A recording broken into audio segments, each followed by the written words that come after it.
In this video, we'll focus on some of the other classical instrumental genres, starting with the sonata. Sonata originally meant something sounded. It comes from the word suonare, and that would be opposed to the word cantata, which comes from the word to sing, cantare. So this was a genre that was for instruments, and it has a long history. You've actually seen this before. Back in the Baroque period, the popular way to play a sonata was in trio form, where you'd have a couple higher pitched instruments like violins or oboes, and then the basso continuo. In the classical period, the sonata developed into a piece that was usually made up of three movements: fast, slow, fast, where each movement would follow the usual classical structures. For example, the first movement of a sonata would be in sonata allegro form. So I just want to point out that by itself, sonata is the name of a genre, whereas sonata allegro form is the name of a form or structure. So anyway, the first movement of a sonata would be in sonata allegro form. The third movement might be a rondo, and so on. As far as the instrumentation goes, the sonata is so closely associated with the piano, a new instrument that became really popular in the classical period. So unless the piece was called a violin sonata or a flute sonata, which meant that the violin would be accompanied with a piano and the flute would be accompanied with the piano, unless it's called that, we would assume that sonata means that it was written for the piano. Here's a picture of Mozart's piano. The original name for this instrument was called the pianoforte. Please watch Craig Wright's lecture. It's just a part of his lecture. It's not very long, but he goes over the history of the piano, and you'll hear a recording of Mozart's piano, of the real thing. So you'll hear that it's a little bit daintier sounding than the modern day piano. It only had a 5-octave range. But anyway, check that out. What's playing here in the background is a little bit of Mozart's Piano Sonata number 16. This is called the Sonata Semplice. Sounds simple, but it's actually not that easy to make sound simple.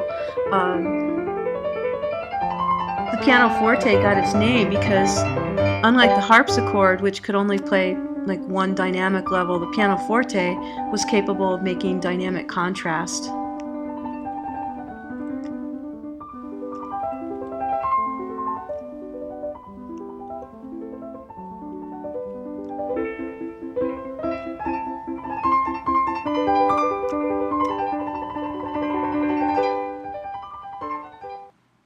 Hopefully this is obvious that what you just heard was an example of chamber music, because it was just for the piano. There's no orchestra there. Which takes us to the next genre, which is the concerto, which features some kind of soloist plus a larger orchestra. That means that the concerto is something that you would hear at a symphony concert.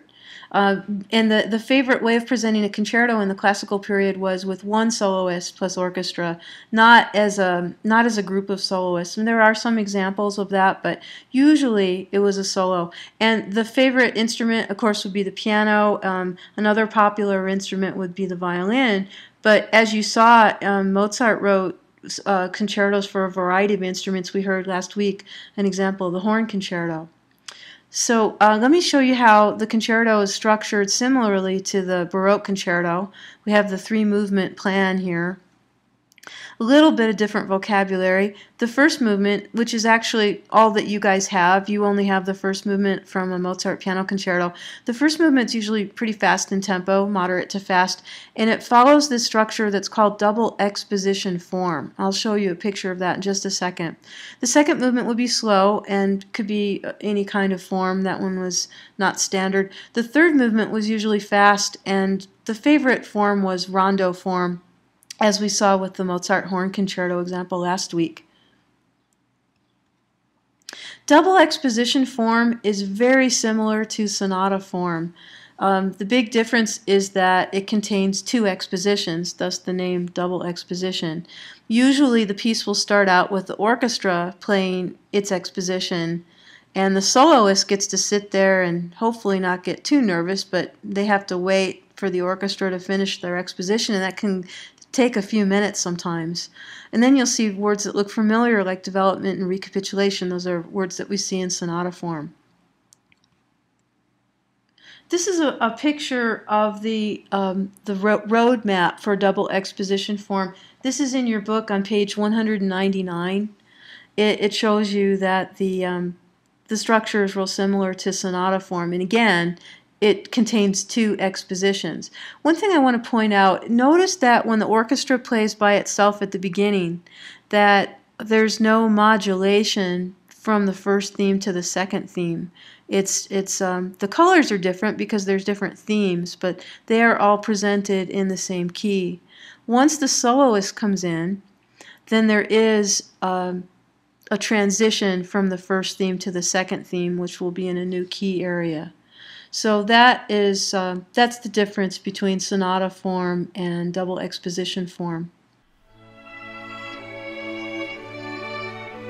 In the orchestral exposition, the main themes are announced in the tonic key. You're hearing the opening of Mozart's Piano Concerto No. 23 in A major.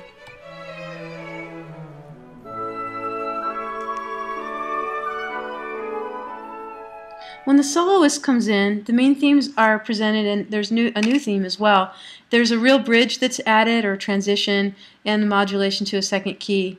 Oftentimes it's longer than the orchestral exposition.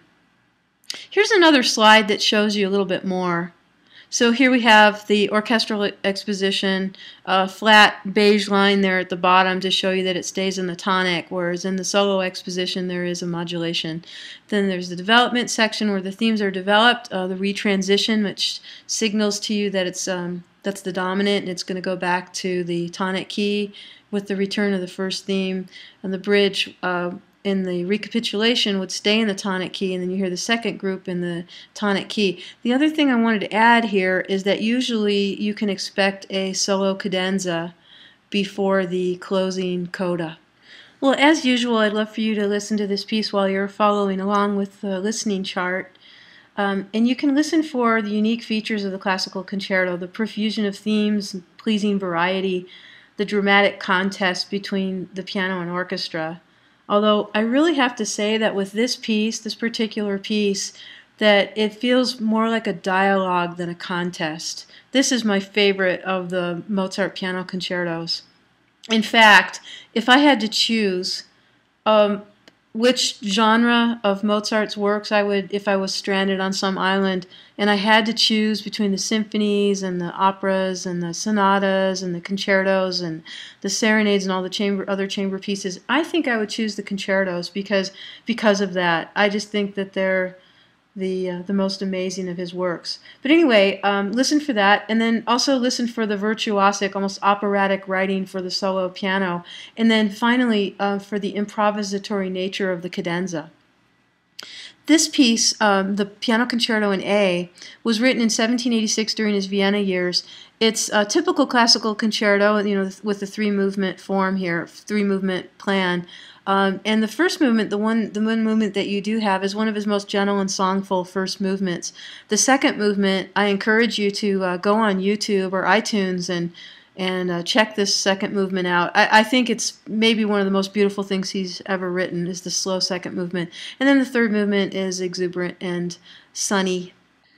I'd like to end this video lecture with this quote from the French poet and critic Adolphe Bouchot.